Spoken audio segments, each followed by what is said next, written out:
We're always delighted to have special guests. All of our guests are special. But in the case of the guest that I'm about to reintroduce you to, we must be doing something right because he came back to visit again. And thank you for accepting our invitation to return to Channel 7 and this morning conversation. It's my joy, Pat. Thank you. Bishop John Dolan, now 6 months. Have you gotten kind of used to Phoenix? Oh, absolutely. It's home to me.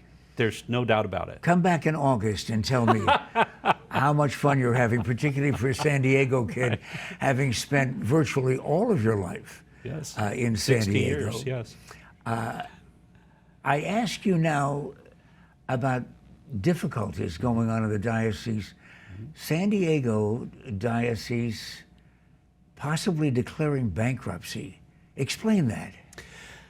Well, I think that's probably something that was to be expected in San Diego and probably up and down the state of California. In essence, you have they had a 3-year window where they relaxed the statute of limitations, and so a number of people were coming forth certainly in those first 2.5 years, and then the last portion, really the last month, all of a sudden it kind of blew a number of dioceses out of the water with a number of cases that were thrown into the mix. These are lawsuits involving the accusations of child abuse. That is correct. Of priests who have, in general, they're dead or they had retired or they're certainly no longer in active ministry. So the volume of cases is so great that the Diocese of San Diego and very possibly probably there are a dozen dioceses in the state of California. So it's very possibly that a number of them would probably have to go bankrupt or seek some kind of reorganization. How will that affect the practice of Catholicism in a large diocese like San Diego? It's going to hurt. There's no doubt about it. In San Diego, we had one version of this where they relaxed the statute of limitations for a year, and that was back in the 80s. And because of that, the diocese had considered the possibility of bankruptcy and actually pulled the switch on establishing that, but then they backed out of that.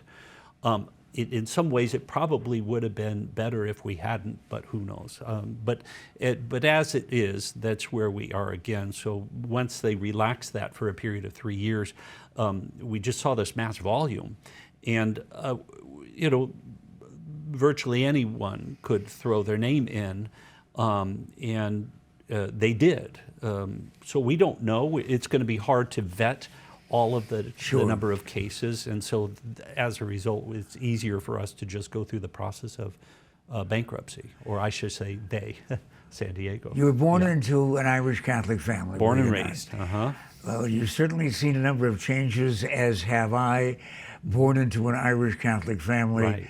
But I must say that one of the stunners happened recently with just a relatively simple comment by Pope Francis about the LGBT communities of the world. Right. Yes, and this was right as he was heading to Africa, where you can imagine in some parts of our world, homosexuality is a crime. Punishable by death in some Punishable places. by death.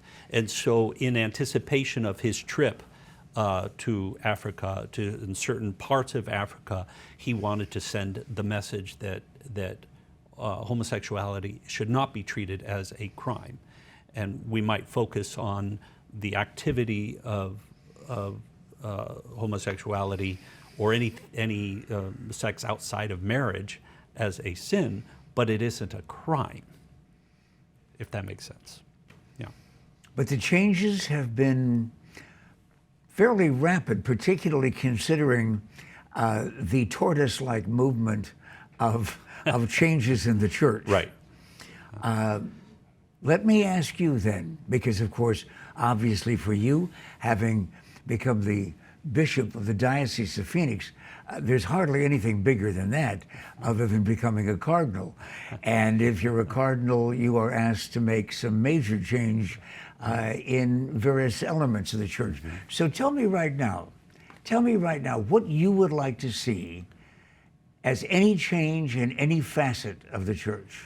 Well, I don't think it would be structural change or any programmatic change. I think more than anything, it would be a philosophical change, leaning a little bit more toward the pastoral relational connection with people, and that allowing people who might fall through the cracks of society or the church to know that they have a place at the table, and that we really need to do a better. We need to make better efforts in reaching out to those who are often forgotten, those who are often on the fringes. And I think in a sense, that's where Pope Francis has been trying to push us toward the fringes, or as he says, the extremities of society, and just letting them know that they have a place, that they're not forgotten.